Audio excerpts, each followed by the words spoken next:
챕터 오조카의 의혹과 신고. 수사일지 1977년 6월 15일 부산지방검찰청에 이상한 진정서가 접수되었다.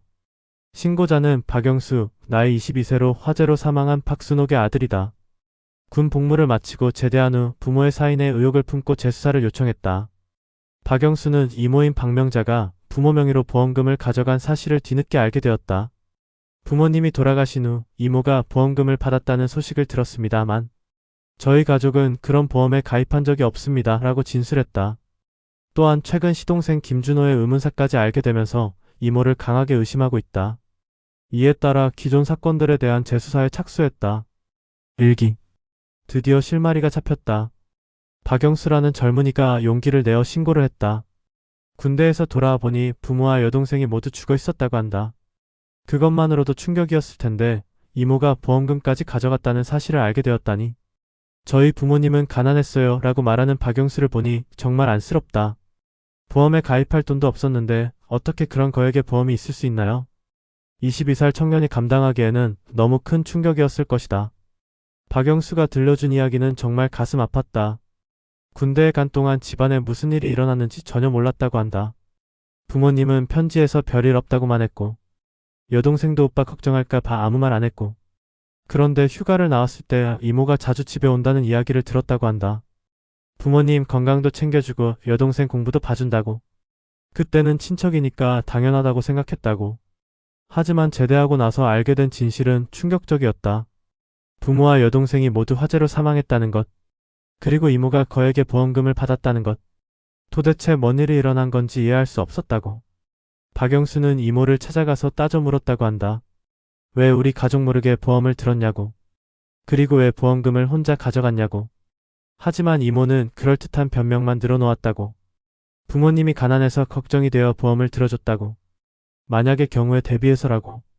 그리고 보험금은 나중에 조카에게 줄 생각이었다고. 하지만 박영수는 믿을 수 없었다고. 더 충격적인 것은 김준호 삼촌의 죽음이었다.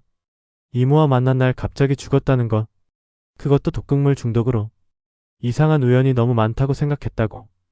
박영수의 용기 있는 신고 덕분에 진실을 밝힐 기회가 생겼다. 이제 본격적으로 수사할 수 있다. 박명자의 과거를 샅샅이 뒤져봐야겠다. 다른 피해자들도 더 있을지 모른다. 박영수를 만나보니 정말 똑똑하고 의지가 강한 청년이었다. 군대에서 단련된 정신력으로 이 어려운 상황을 헤쳐나가고 있다.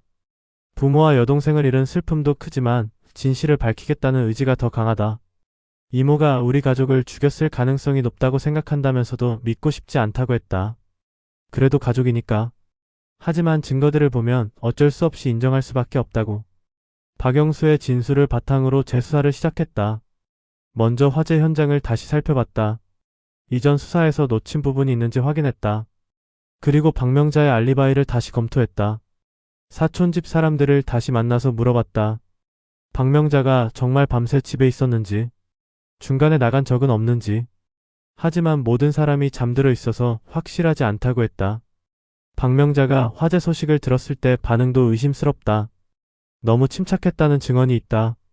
보통 가족이 그런 일을 당하면 기절할 정도로 충격을 받는데 박명자는 그저 안타까워하는 정도였다고. 보험 가입 과정도 다시 조사했다. 박명자가 언니 가족을 어떻게 설득했는지, 가족들이 보험 내용을 제대로 알고 있었는지, 수익자가 박명자로 되어 있다는 것을 알고 있었는지, 박순옥 씨의 이웃들을 만나서 물어봤다. 박명자가 언니 집에 얼마나 자주 왔는지, 어떤 이야기를 나눴는지, 가족 관계는 어땠는지. 이웃들 말로는 박명자가 정말 자주 왔다고 한다. 일주일에 한두 번은 꼭 왔다고. 언니 가족을 정말 아끼는 것 같았다고. 하지만 지금 생각해보니 뭔가 계산적인 면이 있었다고. 특히 김덕호 씨의 건강 상태를 자주 물어봤다고 한다. 중풍이 얼마나 심한지, 혼자 움직일 수 있는지, 그리고 난로 사용법도 자세히 알고 있었다고. 당시에는 가족을 걱정하는 것 같았는데 지금 보니 의심스럽다고. 박영수의 신고로 사건이 급진전되고 있다.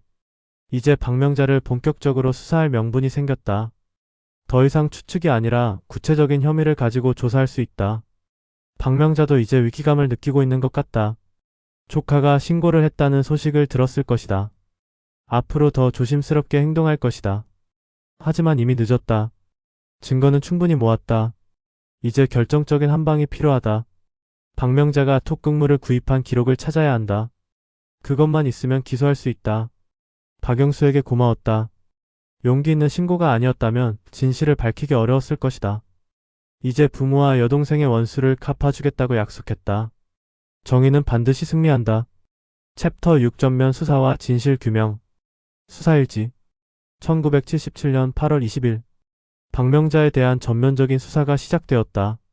기존 사건들을 재수사한 결과 모두 박명자의 계획적 범행으로 결론지었다. 첫 번째 피해자 정수연부터 시동생 김준호까지 총 5명이 희생되었다.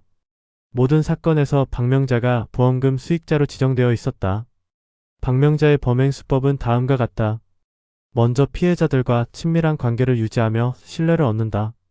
그 다음 피해자 명의로 거액의 보험에 가입시킨다. 마지막에 톡극물이나 화재 등의 방법으로 살해한다. 수사 과정에서 박명자가 청산가리를 구입한 기록도 발견되었다. 농약용이라고 거짓 신고하고 구입한 것으로 확인되었다. 박명자는 체포 후에도 범행을 강하게 부인하고 있다. 일기. 드디어 박명자를 체포했다. 2년 넘게 추적한 연쇄살인마를 잡은 것이다. 체포 현장에서도 태연자약했다. 마치 아무 잘못도 하지 않은 것처럼 행동했다.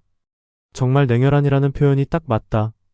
수사 과정에서 밝혀진 범행 수법이 정말 치밀했다. 보험 설계사라는 직업을 이용해서 완전 범죄를 시도한 것이다. 만약 조카가 신고하지 않았다면 계속 모르고 넘어갔을지도 모른다. 정말 교활하고 악독한 범인이다. 피해자들을 생각하면 정말 안타깝다. 정수연 씨는 친구를 믿었다가 배신당했고, 언니 가족은 가족을 믿었다가 몰살당했다. 시동생은 형수를 믿었다가 목숨을 잃었다. 박명자는 이런 신뢰관계를 이용해서 범행을 저질렀다. 박명자가 청산가리를 구입한 기록을 찾은 것이 결정적이었다.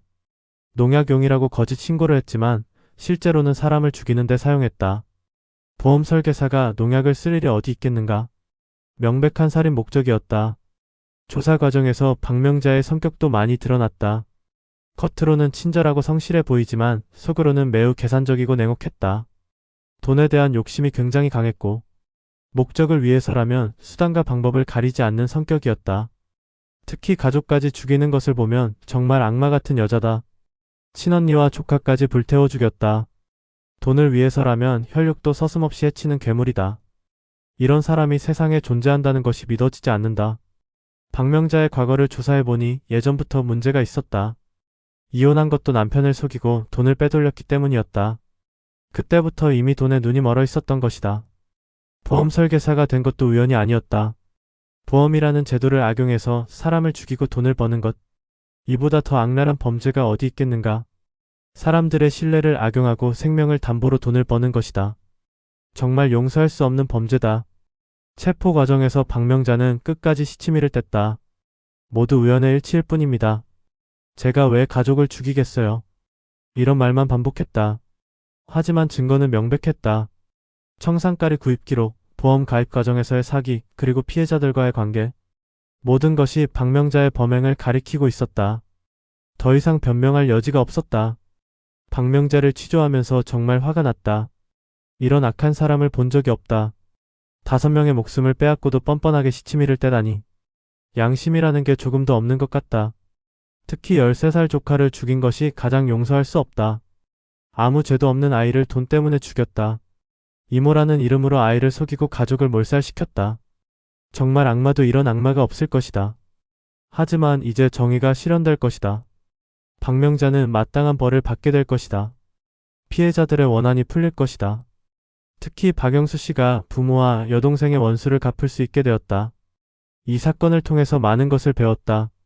사람의 욕심이 얼마나 무서운지, 돈이 사람을 어떻게 괴물로 만들 수 있는지, 그리고 가장 가까운 사람이 가장 위험할 수 있다는 것을. 앞으로는 보험 관련 사건에 더 주의를 기울여야겠다. 보험금이 관련된 의문사는 더 철저히 수사해야 한다. 박명자 같은 악인이 다시는 나타나지 않도록. 재판에서는 반드시 사형이 선고되기를 바란다. 5명의 목숨을 빼앗은 죄는 죽음으로 갚아야 한다. 그래야 피해자들이 조금이나마 편히 쉴 수 있을 것이다. 박명자라는 악마의 긴 악행이 드디어 끝났다. 하지만 피해자들의 상처는 영원히 남을 것이다. 특히 박영수 씨는 평생 이 아픔을 안고 살아야 한다. 정말 안타까운 일이다. 그래도 진실이 밝혀진 것만으로도 다행이다. 악은 반드시 처벌받는다는 것을 보여준 사건이다. 정의는 늦더라도 반드시 승리한다. 이것이 이 사건이 주는 교훈이다. 챕터 7 재판과 사형 선고. 수사일지 1978년 4월 12일 지방법원에서 박명자에 대한 1심 판결이 내려졌다. 재판부는 박명자에게 사형을 선고했다. 피고인은 보험금을 노리고 가족과 친구 등 무고한 5명을 살해했다고 판시했다. 범행 수법이 극도로 치밀하고 잔혹하며 반성의 기색이 전혀 없다고 판단했다. 검찰은 살인죄 5건, 방화죄 1건, 보험사기죄 여러 건을 적용했다. 특히 가족을 대상으로 한 범행이어서 죄질이 매우 나쁘다고 판단했다. 박명자는 재판 과정에서도 일관되게 무죄를 주장했다. 변호인은 증거 불충분을 주장하며 항소할 예정이라고 밝혔다. 일기. 드디어 사형 판결이 나왔다. 당연한 결과라고 생각한다.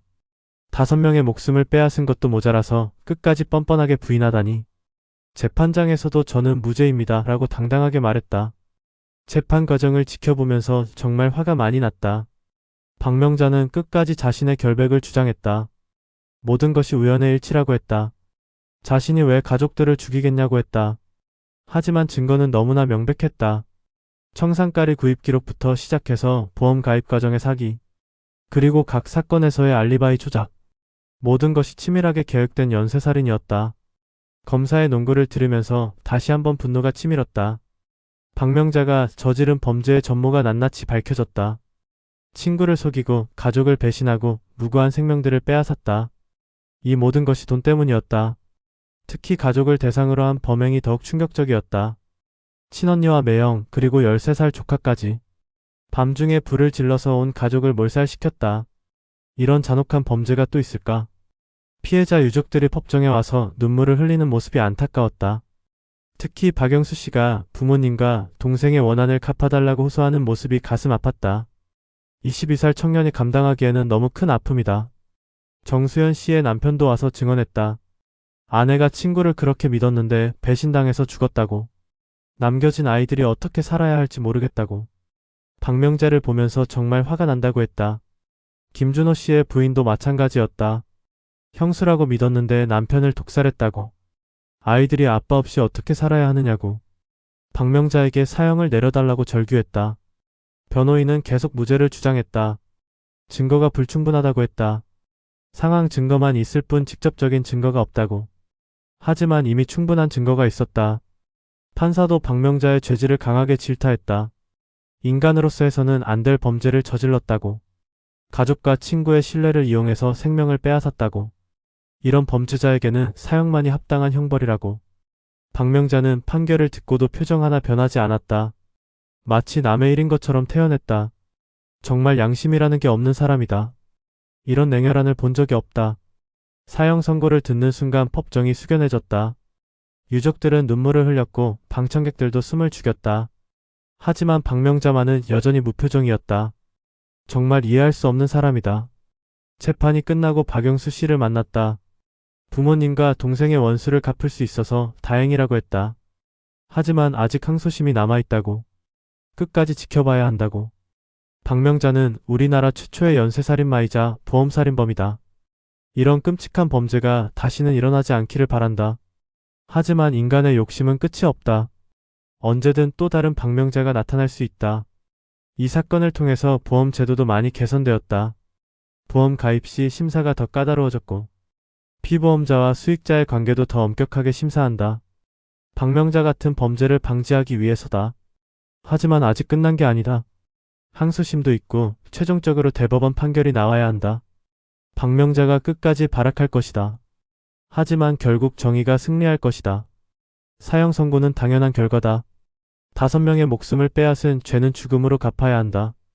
박명자 같은 악인은 이 세상에 존재해서는 안 된다. 반드시 사형이 집행되기를 바란다. 피해자들의 명복을 빈다. 정소연 씨, 박순옥 씨 가족, 김준호 씨 모두 무고하게 목숨을 잃었다. 하지만 이제 원한이 풀렸을 것이다. 박명자라는 악마가 마침내 심판을 받았다. 정의는 늦더라도 반드시 승리한다. 이것이 이 사건이 주는 마지막 교훈이다. 악은 결국 처벌받는다는 것이다. 앞으로도 이런 악인들을 잡기 위해 최선을 다하겠다. 무고한 시민들을 보호하고 정의를 실현하는 것. 그것이 형사로서 내 사명이다. 박명자 같은 악인이 다시는 나타나지 않기를 바라면서. 챕터 8 최후의 심판. 수사일지. 1983년 7월 9일. 박명자의 사형이 집행되었다. 대법원에서 사형이 확정된 후 5년간 교도소에서 복역했다. 그동안 여러 차례 사면을 신청했으나 모두 기각되었다. 끝까지 자신의 무죄를 주장했지만 받아들여지지 않았다. 사형 집행 직전까지도 반성하는 기색을 보이지 않았다. 나는 억울하다는 말만 반복했다. 향년 57세로 생을 마감했다. 이 사건은 우리나라 최초의 보험 연쇄살인 사건으로 기록되었다. 보험금을 노린 계획적 살인의 심각성을 보여준 사례였다. 이후 보험 가입 시 심사 기준이 대폭 강화되었다. 일기. 박명자의 긴 악행이 드디어 끝났다. 9년간의 수사와 재판이 모두 끝났다. 마지막 순간까지도 반성하지 않는 모습이 정말 충격적이었다. 5명의 목숨을 빼앗고도 억울하다고 주장하다니. 정말 냉혈한 중에 냉혈한이었다. 사형 집행 소식을 들었을 때 복잡한 심정이었다. 한편으로는 정의가 실현되었다는 안도감이 들었다. 하지만 다른 한편으로는 씁쓸한 마음도 있었다. 아무리 악한 사람이라도 한 사람의 생명이 끝난 것이니까. 하지만 이제 피해자들이 조금이나마 편히 쉴 수 있을 것이다. 특히 박영수 씨가 이제야 부모님께 얼굴을 들 수 있겠다고 말하는 모습이 인상적이었다. 그 말을 들으니 가슴이 뭉클했다. 정말 오랫동안 기다려온 순간이었을 것이다. 이 사건을 통해 많은 것을 배웠다. 보험이라는 제도가 어떻게 악용될 수 있는지, 그리고 가장 가까운 사람이 가장 위험할 수 있다는 것, 사람의 욕심이 얼마나 무서운 것인지도 깨달았다. 박명자는 보험 설계사라는 직업을 완전 범죄의 도구로 사용했다. 고객들의 신뢰를 이용해서 보험에 가입시키고 그 다음에 냉혹하게 살해했다. 정말 치밀하고 악랄한 범행이었다. 만약 박영수 씨가 용기를 내어 신고하지 않았다면 어떻게 되었을까? 박명자는 계속해서 사람들을 죽였을 것이다. 더 많은 무고한 생명들이 희생되었을 것이다. 생각만 해도 끔찍하다. 이 사건 이후로 보험 관련 법규가 많이 바뀌었다. 보험 가입 시 심사가 훨씬 까다로워졌고 피보험자와 수익자의 관계도 더 엄격하게 확인한다. 박명자 같은 범죄를 방지하기 위한 조치들이다. 그리고 우리 수사기관도 많은 교훈을 얻었다. 보험금이 관련된 의문사는 더 철저히 수사해야 한다는 것. 가족이나 친구 관계라도 의심스러운 점이 있으면 놓치지 말아야 한다는 것. 그리고 피해자들의 목소리에 더 귀 기울여야 한다는 것. 박명자 사건은 내 형사 생활에서 가장 기억에 남는 사건이다. 2년 넘게 추적했던 연쇄살인마를 잡았다는 성취감도 있지만 무엇보다 정의가 승리했다는 것이 가장 보람있다. 악은 결국 처벌받는다는 것을 보여준 사건이다. 하지만 피해자들의 상처는 영원히 남을 것이다. 정수연 씨의 남편과 아이들, 박순옥 씨의 아들 박영수, 김준호 씨의 부인과 아이들, 이들의 아픔은 계속될 것이다. 특히 박영수 씨를 생각하면 가슴이 아프다. 22살의 부모와 여동생을 한꺼번에 잃었다. 그것도 믿었던 이모의 손에. 평생 이 상처를 안고 살아야 한다. 그래도 진실이 밝혀진 것만으로도 다행이다. 만약 영원히 모르고 지냈다면 더 큰 고통이었을 것이다. 이제라도 누가 진짜 원수인지 알게 되었으니까. 그리고 그 원수가 처벌받았으니까. 박명자의 죽음으로 이 길고 긴 사건이 마침내 끝났다. 하지만 이런 일이 다시는 일어나지 않도록 해야 한다. 그것이 우리 수사기관의 책임이다. 그리고 내 개인적인 사명이기도 하다. 앞으로도 이런 악인들을 잡기 위해 최선을 다할 것이다. 무고한 시민들을 보호하고 정의를 실현하는 것. 그것이 형사로서 내가 해야 할 일이다. 박명자 같은 괴물이 다시는 나타나지 않기를 바라면서. 이 사건은 여러 가지 교훈을 남겼다.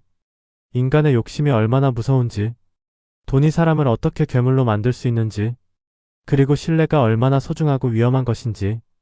하지만 가장 중요한 교훈은 정의는 반드시 승리한다는 것이다. 비록 늦더라도 악은 결국 처벌받는다. 박명자 사건이 그것을 증명했다. 이것이 내가 이 사건에서 얻은 가장 큰 교훈이다. 한강시 중부서 강력반 김태우 경감. 1983년 7월 9일. 박명자 연쇄살인 사건 종결. 피해자들의 명복을 빈다. 그리고 유족들에게 위로의 말을 전한다. 정의는 늦었지만 결국 실현되었다. 이제 편히 쉬시길 바란다.